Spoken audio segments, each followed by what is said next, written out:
Hello students, welcome to our channel, and here I am going to represent and deliver the lectures on the different subjects. And first we are going to cover the subjects that is the applied mechanics. और applied mechanics में further बढ़ने से पहले हमें firstly we have to know what is the mechanics. So, mechanics is a branch of science which deals with the forces and their effects on the bodies. तो mechanics आपकी science की वो branch है जिसके अंदर हम different types of the forces का analyse करते हैं और उसके जो इफ़ेक्ट्स हमारी बॉडी के ऊपर पड़ता है हम उसको फाइंड आउट करके अपने मशीन्स और स्ट्रक्चर्स डिज़ाइनिंग के अंदर उसका इस्तेमाल में लेकर आते हैं ताकि हमारी जो मशीन्स हैं and the structures which we are going to build, they will resist the different types of the forces which is acted on it. Okay, and further in general words हम ये कह सकते हैं कि mechanics is a branch of science which deals with the different types of the forces and their effect is analysis which were necessary for the designing and analyzing purposes for both the machines and the structures too. और ये बहुत ही ज़्यादा vital role play करता है in the machines and the structures analysis और the designing. Where as तो हम इसके बेस पे कह सकते हैं कि हमारे को अप्लाइड मैकेनिक्स किस को कहते हैं. तो applied mechanics is a subject which deals with the different laws of the mechanics और उसके सॉल्यूशंस की वजह से हम जो भी डेटा आउटपुट में लेते हैं that is comes under the category of the applied mechanics. Mechanics के हमारे पास जनरली दो पार्ट्स को हम लेते हैं. एक हमारा स्टैटिक कहलाता है, एक हमारा कहलाता है डायनामिक. स्टैटिक आपका वो हो गया जहाँ पे हमारी different types of the forces act कर रही होंगी on a body when the body is in the state rest position और इन अ यूनिफॉर्म मोशन, और आप बोल सकते हो कि रिलेटिव मोशंस में हो. ठीक है, वहीं पे हमारी डायनामिक जो है डायनामिक ये सिमिलर है बट यहाँ पर आपका जो बॉडी होगी वो होगी हमारी मोशन स्टेट के अंदर. अगर ऐसी बॉडीज़ जहाँ पर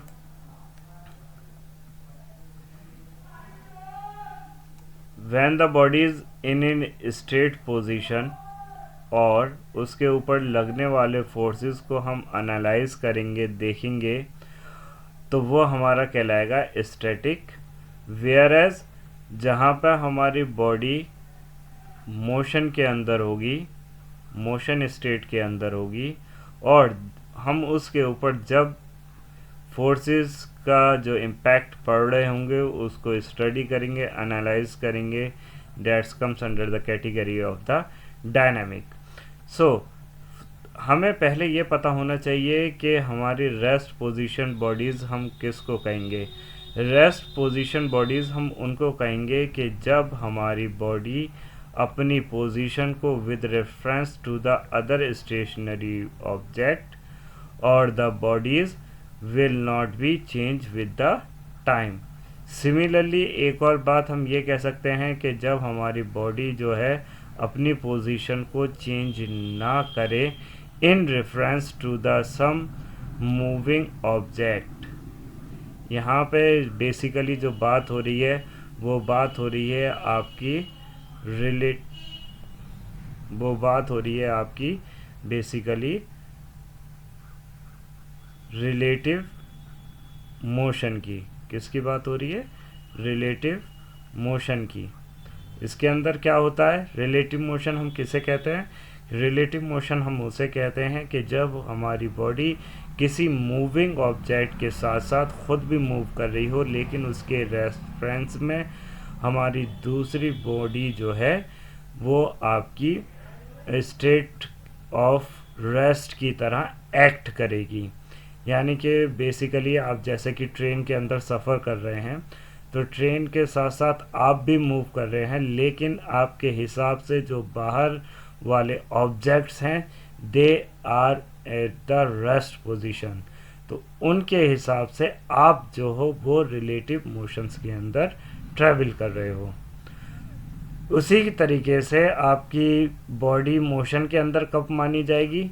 मोशन के अंदर हमारी बॉडी तब मानी जाएगी जब हमारी बॉडी चेंज कर रही होगी अपनी position with respect to some other stationary objects और the points with respect to the time. Time के हिसाब से आपकी बॉडी जब किसी स्टेशनरी ऑब्जेक्ट के हिसाब से या पॉइंट के हिसाब से पोजीशन को चेंज करती रहे, तब हमारा कहलाएगा body is said to be in the motion state.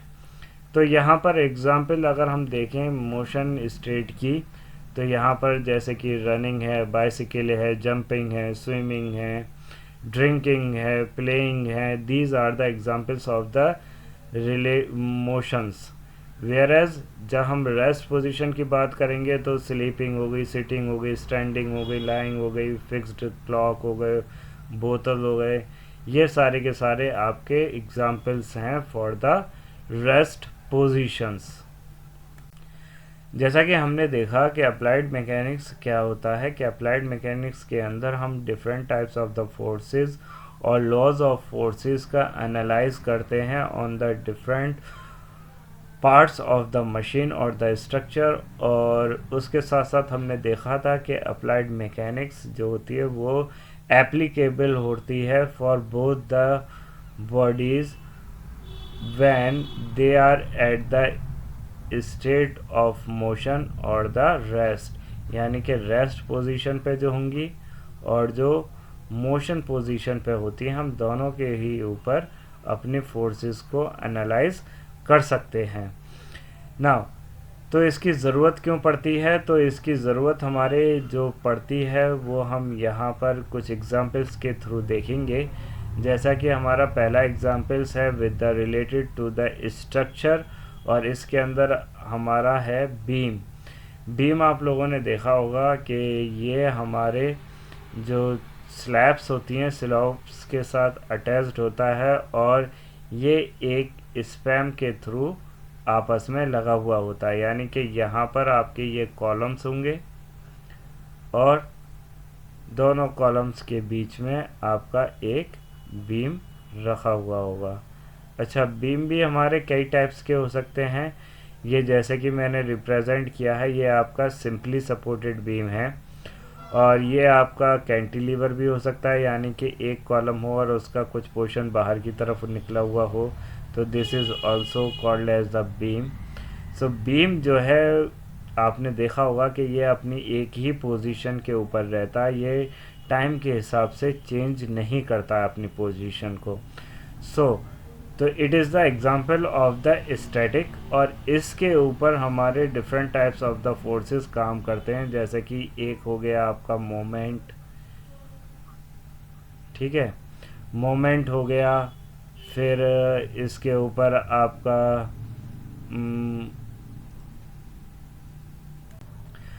आपके बीम के ऊपर मोमेंट काम करता है, इसी तरीके से शेयर फोर्सेस काम करते हैं ना। These all are the forces which are acted on the beam। तो जिस तरीके से हमारे बीम्स के ऊपर, और आप बोल सकते हो कि स्लैब्स भी इसके अंदर इंक्लूडेड हो सकता है, तो इसके अंदर हम different types of the moments की कैलकुलेशन करते हैं, और शेयर फेलियर के लिए शेयर फोर्स की कैलकुलेशन करते हैं, and this will help us to figure out the cross sections and the material suitable for the for the beams. इसी तरीके से आप जो है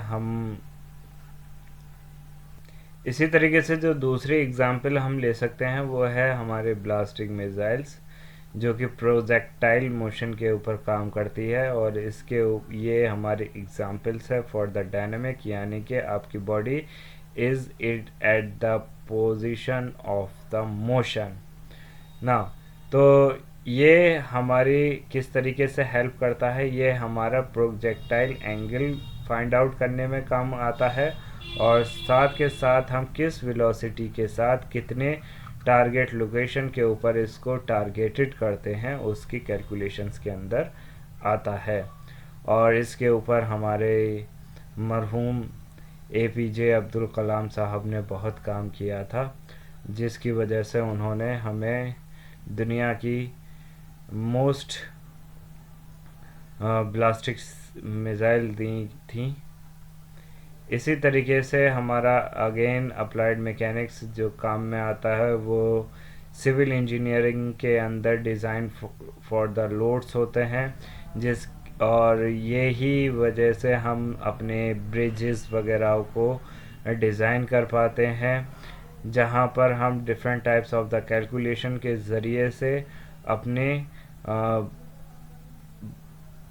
रोड की डिज़ाइन और ब्रिजेस की डिज़ाइन कर सकते हैं, ताकि वो कितना लोड, कितना हैवी व्हीकल्स, और जब हमारा जाम वगैरह लगे तो उस टाइम पर वो कितना रेजिस्ट कर सकता है और फेलियर होने से बच सकता है।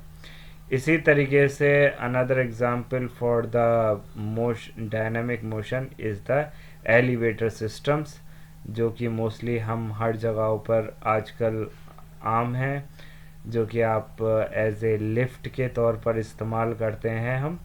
तो वहाँ पर भी हमारा अप्लाइड मैकेनिक्स की वजह से ही ये कारगर साबित हो पाता है। और यहाँ पर हम कैलकुलेट करते हैं कि भाई हमारी मोटर की कैपेसिटी कितनी होनी चाहिए, कितना लाइव लोड और डेड लोड हम उसके ऊपर डाल सकते हैं, ताकि वो अपने काम को अच्छे तरीके से कर सके। इसी तरीके से आपकी जो नेक्स्ट एग्जांपल हो सकती है वो है हमारे फ्लूइड के ऊपर, जिसे हम अलग कैटेगरी में भी डाल सकते हैं, जैसे कि हमारा नाम देते हैं fluid mechanics.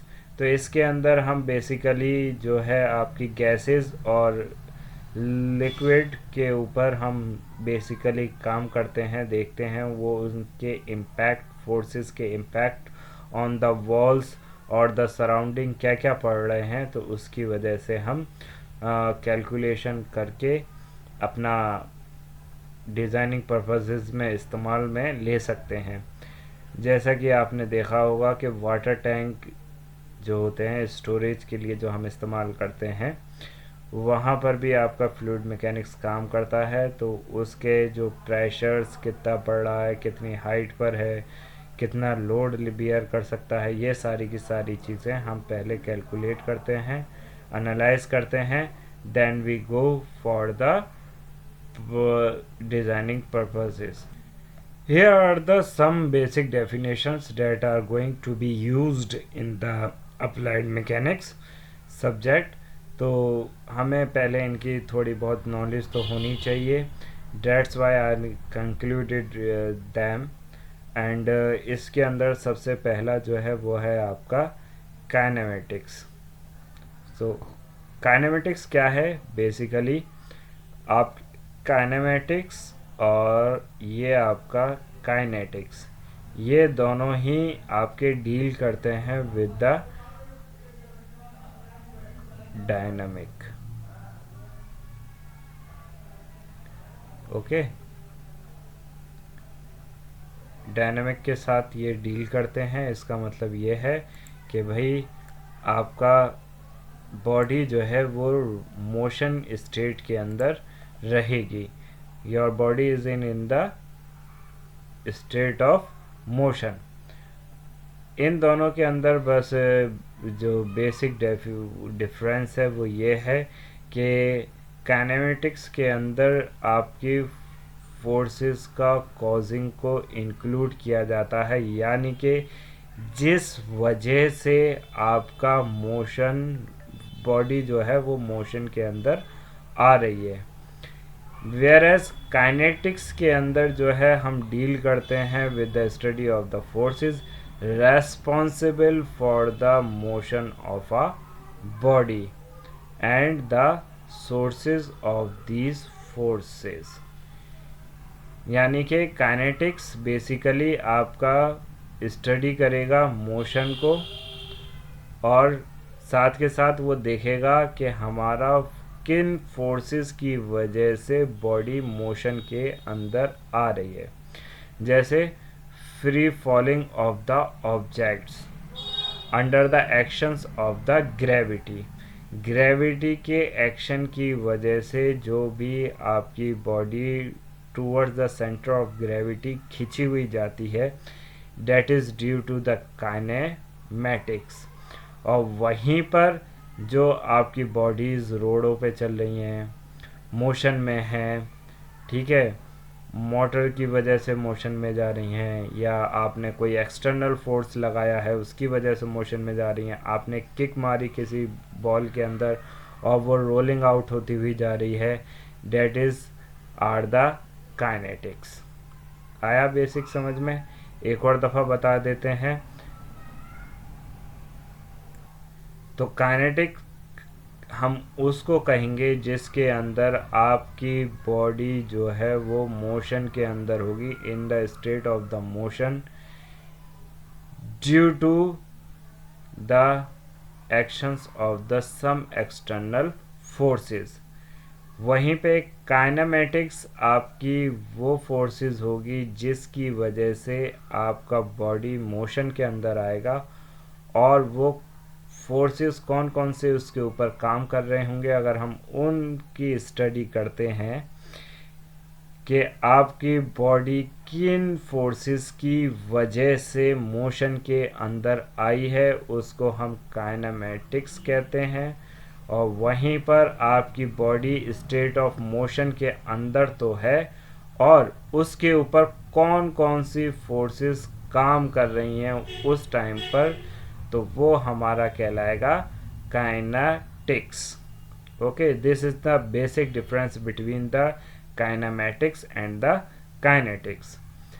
And third one is the force. As we already know that हम शुरू से पढ़ते आ रहे हैं कि forces is nothing but the tendency to change the state of rest और the uniform of a body. तो और आप सिंपली बोल सकते हो कि push and pull of a body is also a force.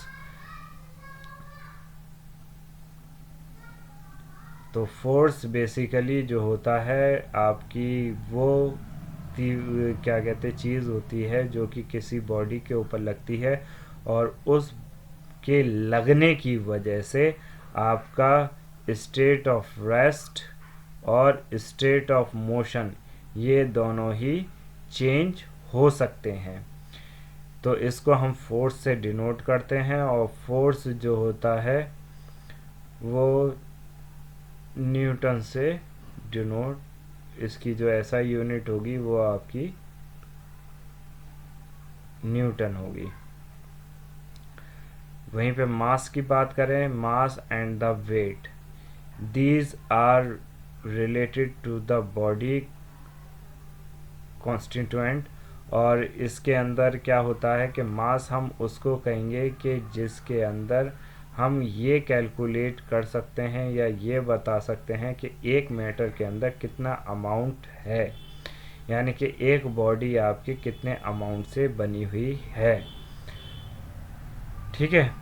और ये हर एक चीज़ के लिए कांस्टेंट रहेगा, यानी कि चाहे आप किसी भी बॉडी का मास को इंडिया के अंदर देखो तो वो सेम होगा with respect to the other countries. जैसे कि अगर दुबई चले जाओ, अमेरिका चले जाओ, वहाँ पर भी वो मास सेम होगा। यानी कि अगर आपने किसी 1 kg मास का यहाँ पे कोई चीज़ को प्रोड्यूस किया है, रखा है, तो वो जब दूसरे देश में एक्सपोर्ट करके भेजी जाएगी तो वहाँ पर भी उसका जो मास होगा वो केजी में ही होगा।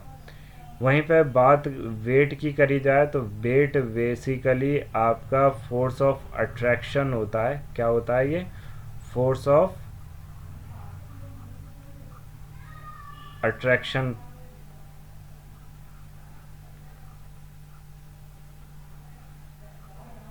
ये फोर्स ऑफ अट्रैक्शन होता है जो कि एक्सर्ट करा जाता है by the centre of the earth. किससे करा जाता है? सेंटर ऑफ द अर्थ से, जिसको हम नाम देते हैं ग्रेविटेशनल पुल का। और ये आपका वेट जो होता है किसी भी बॉडी का वेरी कर सकता है फ्रॉम प्लेस टू प्लेस, और इसका फॉर्मूला होता है W is equal to m into g. Now next one is the density. और डेंसिटी क्या है? Weight of a unit volume of a body. यानी कि बेसिकली आप इसको डिफाइन कर सकते हो, it is the ratio of the mass to the volume of a body. और ये बेसिकली बताती है कि आपकी बॉडी कितनी ज़्यादा ठोस है। जिसकी जितनी ज़्यादा डेंसिटी होगी उसकी टफनेस या हार्डनेस उतनी ही ज़्यादा होगी। मोमेंट पर आते हैं तो मोमेंट आपका क्या है? Tendency of a force which cause to rotate the body about some point. यानी कि आपकी बॉडी किसी एक वन पॉइंट के अलोंग रोटेट करती है तो वो बेसिकली कहलाएगा आपका मोमेंट। ओके। मोमेंट के बाद हमारा आता है torque. Torque is also a action of force which have the tendency to rotate the body. और ये जो होता है ये बेसिकली अबाउट द एक्सिस होता है। ये किसके अलोंग होता है? About the axis. और वहीं पे मोमेंट जो होगा, मोमेंट होगा आपका अबाउट द पॉइंट। ठीक है। अब वो पॉइंट आपका पाइवोटेड भी हो सकता है, जैसे कि आपका गेट है। गेट को आप खोल और बंद करोगे तो उसके अंदर मोमेंट होगा, यानी कि आप उसे बेसिकली रोटेट कर रहे हो। जब आप उसको खोल रहे हो या उसको बंद कर रहे हो तब भी वो रोटेट हो रहा है। और वो रोटेट जो हो रहा है वो एक पाइवोटेड पॉइंट के ऊपर हो रहा है जो कि आपका हिंज्ड है। ठीक है। और वहीं पे टॉर्क जो होगा वो अलोंग द काम करेगा एक्सिस, और ये भी काम करेगा कि आपकी बॉडी को रोटेट किया जा सके। और basically it is also called as the twisting of the body. यहाँ पर अगर एग्जाम्पल देखोगे आप टॉर्क की, तो action of a belt on a pulley cause the pulley to rotate about the torque. जब आप किसी पुली के ऊपर, जैसे कि जब पहले पानी वगैरह निकाला जाता था कुओं के ऊपर से, तो उसके ऊपर इस तरीके की एक पुली लगी हुई होती थी और एक रस्सी इसके अलोंग लेकर डाली जाती थी पानी के अंदर। ठीक है। और जब हम पानी को ऊपर की तरफ खींचते थे या ये जो रस्सी है वो डाउनवर्ड डायरेक्शन में जाती थी, तो ये जो पुली लगी हुई होती थी इसके ऊपर, तो ये रोटेट करती थी। ठीक है। तो ये जो रोटेशन हो रहा है along the axis, it is called the torque. ना अब बात करें कुछ बॉडीज के इलास्टिक बॉडीज हमारी होती हैं कुछ, और कुछ बॉडीज़ का नेचर जो होता है वो प्लास्टिक स्टेट का होता है। तो इलास्टिक और प्लास्टिक में क्या होता है कि भाई आपकी इलास्टिक बॉडीज़ वो बॉडीज़ कहलाएंगी या वो मटेरियल कहलाएगा जिसके ऊपर अगर आप फोर्स को अप्लाइड करो। ठीक है। क्या किसको करो? फोर्स को अप्लाइड करो, और उसको फिर हम जब रिमूव कर दें, क्या कर दें? रिमूव कर दें। तो अगर अब बॉडी अपना स्टेट यानी कि अपना शेप और साइज़ को, ओरिजिनल शेप एंड साइज़ को रिगेन कर लेता है, तो वो कहलाएगी हमारी इलास्टिक बॉडीज़। और नहीं कर पाता है तो वो कहलाएंगी हमारी प्लास्टिक बॉडीज़। यानी कि बेसिकली, अच्छा, इसके किसी भी बॉडी के ऊपर आप जो फोर्स लगाओगे वो तो या तो कॉम्प्रेसिव होगी। कॉम्प्रेसिव में क्या होगा कि आपकी, मान लो कि ये एक बॉडी है और इसके ऊपर आप फोर्स लगा रहे हो टूवर्ड्स द सेंटर, तो क्या होगा कि कुछ समय के बाद ये अपना शेप और साइज को चेंज कर लेगा। ठीक है, तो ये हमारी कहलाएगी कॉम्प्रेसिव फोर्स। और वहीं पर अगर आप एक बॉडी के ऊपर फोर्स लगाते हो आउटसाइड द बॉडी और ये अपनी चीज़ को कुछ इस तरीके से लंबी हो जाएगी, तो ये कहलाएगी आपकी टेंसाइल। और जब हम अपनी बॉडी के ऊपर फोर्स लगाते हैं towards the body, towards the axis या सेंटर ऑफ द बॉडी, तो वो कहलाएगी कॉम्प्रेसिव। और जब हम अपनी फोर्स के ऊपर, अपनी बॉडी के ऊपर फोर्स लगाएं और वो अवे फ्रॉम द सेंटर की तरफ जाए, तो that is called the tensile force. ठीक है, तो आप अपनी चाहे बॉडी के ऊपर टेंसाइल फोर्स लगाएं या कॉम्प्रेसिव फोर्स लगाएं, और फोर्सेस के हटाने के बाद अगर आपकी बॉडी ओरिजिनल शेप्स को रिगेन कर लेती है तो वो कहलाएगी इलास्टिक बॉडीज़।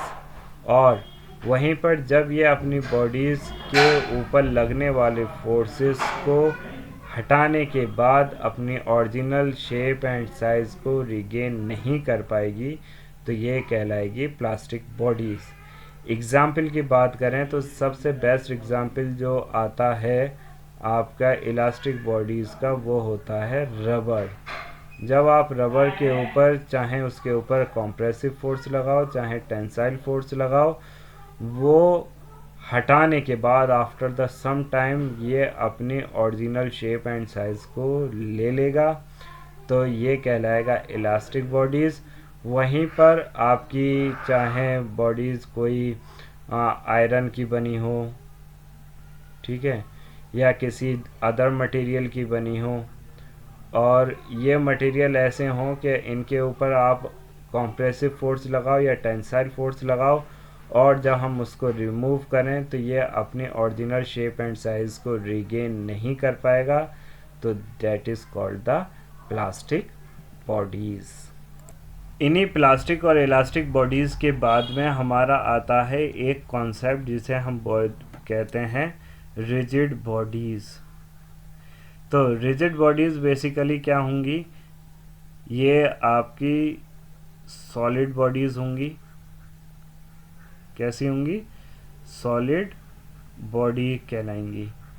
सॉलिड बॉडीज़ कौन कौन सी होती हैं? Solid bodies are those bodies which does not show any changes in shape and size under the effects of the applied forces। अच्छा, इसके ऊपर जो फोर्सेस हो सकती हैं वो आपकी सेम रहेंगी, चाहे कॉम्प्रेसिव हो चाहे आपकी टेंसाइल फोर्स हो। आप इनके ऊपर, या आपकी दूसरी भी फोर्सेस कहलाती हैं जैसे कि शेयर फोर्स। ठीक है, तो इन तीनों में से कोई भी फोर्सेस जब आप अपनी बॉडी के ऊपर अप्लाई करें और उसके अंदर किसी भी तरीके का कोई भी डिफॉर्मेशन या इफ़ेक्ट देखने को ना मिले, then it is called the rigid bodies. ठीक है, और ये बेसिकली डिपेंड्स करता है upon the density of the material. जिस मटेरियल की जितनी भी ज़्यादा डेंसिटी होगी वो उतना ही ज़्यादा अच्छा रिजिड बॉडीज़ कहलाएगी। यहाँ के अंदर एक और है, क्या rigid body is said to be rigid when it does not go any deformation when a external force is applied on it, and the distance between any two given points of a rigid body remain constant with respect to time regardless of the external applied force. It is usually regarded as the continuous distributions of the mass. जैसा कि हमें पता है कि कोई भी solid bodies हो वो with the number of atoms और द मॉलिक्यूल्स से मिलकर बनी हुई होती हैं. इनके अंदर infinite numbers of the points और द मॉलिक्यूल्स होंगे. और इन फिज़िक्स हमें पता है कि हमारी बॉडीज़ जो मिलकर बनी हुई होती है वो किन से मिलकर बनी हुई होती है, बेसिकली द पार्टिकल्स. और ये पार्टिकल्स एक दूसरे से फोर्स ऑफ अट्रैक्शन की वजह से चिपके हुए होते हैं. ठीक है. जब आपके कोई भी एक्सटर्नल फोर्स ऐसे पार्टिकल्स के ऊपर लगाई जाए और उनके पार्टिकल्स के बीच में किसी भी तरीके का कोई भी डिस्टरबेंस एग्जामिन ना हो, वो अपनी पोजीशन ना छोड़ें, तो ऐसी बॉडीज़ को हम कहेंगे रिजिड बॉडीज़. ठीक है. हाँ, एक पॉइंट ऐसा भी आ सकता है कि जब आप इनके ऊपर फोर्सेस लगाएं और वो अपनी ओरिजिनल पोजीशन को छोड़ दें due to the under the actions of the forces, तो वो उनकी अल्टीमेट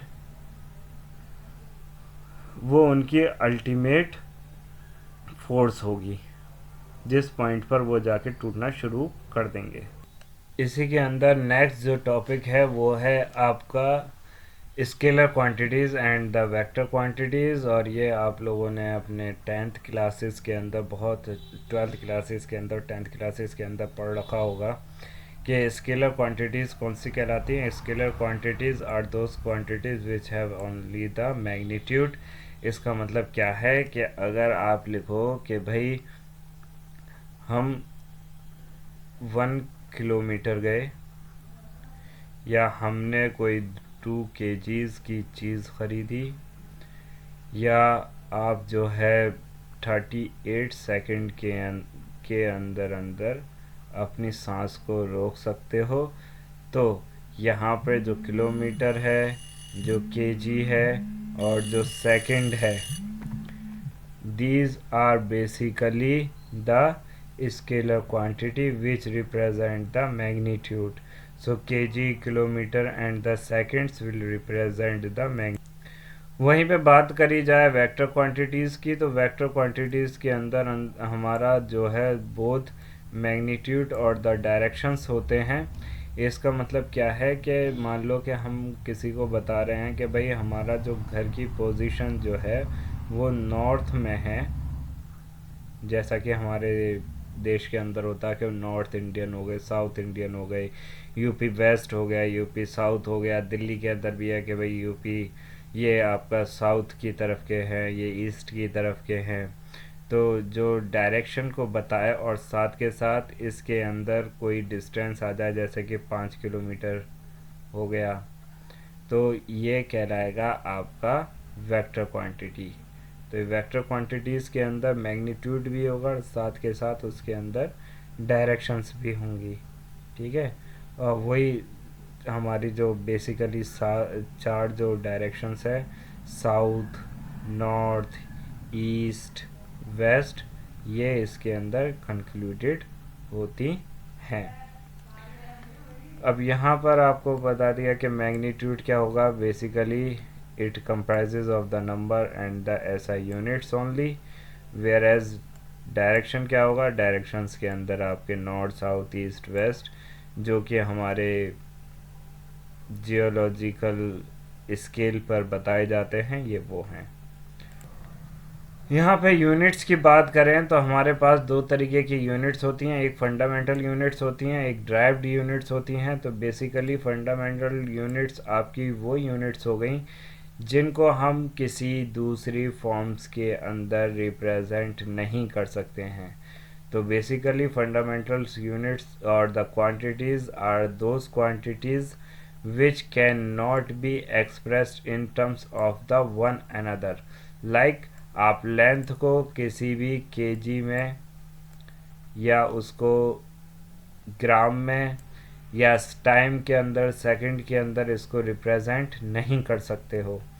तो ये आपकी फंडामेंटल यूनिट्स हो गई।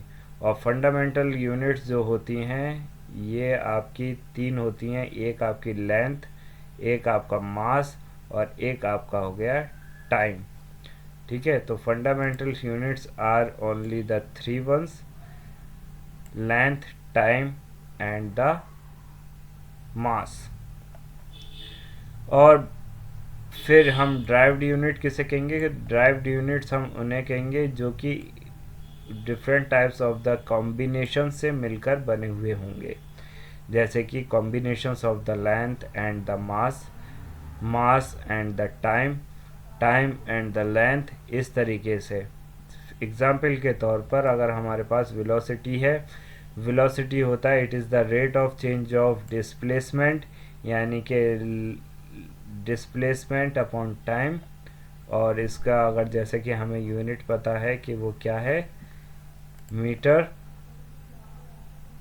यूनिट क्या होती है वेलोसिटी की? Metre per second.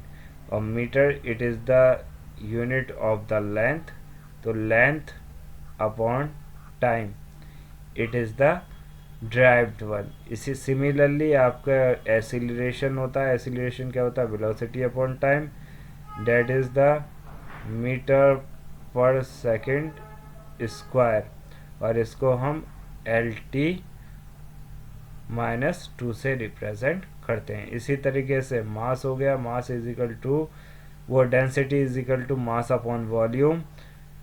मास आपका केजी के अंदर होता है, वॉल्यूम हमारा L-3, तो ml3। ये आपकी हो गई ड्राइव्ड यूनिट। तो फंडामेंटल यूनिट्स आर आपकी बेसिकली तीन ही रहती हैं, लेंथ, मास एंड टाइम। और ड्राइव्ड यूनिट आपकी वो यूनिट्स कहलाएंगी जो कि आपकी इन तीनों यूनिट्स की मदद से मिलकर बनी हुई हों, जिसके अंदर आपका लेंथ आ रहा हो, टाइम आ रहा हो या मास आ रहा हो। दो या दो से ज़्यादा आपकी फंडामेंटल यूनिट्स के कॉम्बिनेशन से बने हुए यूनिट्स को हम बेसिकली ड्राइव्ड यूनिट्स कहते हैं। And last topic for the today's is the SI unit और द सिस्टम्स यूनिट। हमारे पास जो इंटरनेशनली जो हैं और लोकली हम बेसिकली तीन तरीके के यूनिट्स को फॉलो करते हैं। एक कहलाता है आपका एफपीएस सिस्टम, एक कहलाता है सीजीएस सिस्टम, एक कहलाता है एमकेएस सिस्टम एंड एक कहलाता है आपका SI system. FPS system, CGS system and MKS system ये आपके combinations of the fundamentals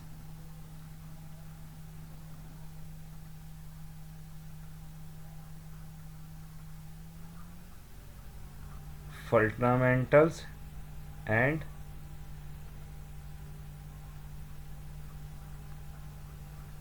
derived unit से मिलकर बने हुए होते हैं। F is stand for the foot, P is stand for the pound and S is stand for the second. यानी कि आपकी जो लेंथ होगी वो हम फुट में डिनोट करेंगे, जो आपका मास होगा वो उसको हम पाउंड में, और जो आपका टाइम होगा उसको हम सेकंड में लेंगे। तो ये आपका एफपीएस सिस्टम कहलाया जाएगा। वहीं पे सीजीएस सिस्टम में आपका लेंथ को रिप्रेजेंट आइदर वो इन द सेंटीमीटर, मास को हम ग्राम के अंदर रिप्रेजेंट करेंगे और टाइम को again in the t in second. Similarly in M K S system के अंदर हमारे लेंथ को मीटर के अंदर, मास को हम केजी के अंदर और टाइम को हम सेकंड के अंदर अगर रिप्रेजेंट करते हैं तो ये हमारा एम सिस्टम कहलाएगा। और इंटरनेशनल सिस्टम्स के अंदर हमारा बेसिकली सी और एम सिस्टम इसको फॉलो आउट किया जाता है। और इंटरनेशनल्स जो होते हैं वो बेसिकली आपके एम सिस्टम को फॉलो अप करते हैं, जिसके अंदर हम मास को केजी के अंदर, लेंथ को हम मीटर के अंदर, मास को केजी के अंदर, लेंथ को मीटर के अंदर और टाइम को सेकंड के अंदर। इसी तरीके से जो हमारा अदर यूनिट्स होती हैं लाइक द अगर हमें करंट की इंटेंसिटी को जानना है तो उसको हम एम्पियर में रिप्रेजेंट करते हैं, और अगर हमें इंटेंसिटी ऑफ द लाइट को जानना है तो उसको हम ल्यूमिनस में सेंड करते हैं। तो इसी तरीके से ये हमारी एसआई सिस्टम और द इंटरनेशनल सिस्टम्स कहलाते हैं। इसके अंदर हमारे बेसिकली टोटल 6 यूनिट्स को कंक्लूडेड किया जाता है, जिसके अंदर हमारा M system plus other 3 units also concluded, जिसके अंदर हमारे करंट को एम्पियर के अंदर, इंटेंसिटी ऑफ द लाइट को हम क्या कहते हैं इसमें ल्यूमिनस में लेते हैं, और साथ के साथ हम अगर थर्मोडायनामिक टेम्परेचर वगैरह को लेना है तो उसको हम केल्विन के अंदर लेते हैं। ओके, तो ampere is the intensity of the electric current. Luminous intensity को हम जो लेते हैं वो कैंडिला में लेते हैं। इसकी यूनिट जो होगी ल्यूमिनस इंटेंसिटी की वो क्या कहलाएगी, कैंडिला। और इसके साथ साथ एक आपका टेम्परेचर का रहता है, और टेम्परेचर को हम जो लेते हैं वो लेते हैं केल्विन के अंदर। So this is all about for the today's lecture. I hope you will get the some valuable information from it. Please like and subscribe the channel.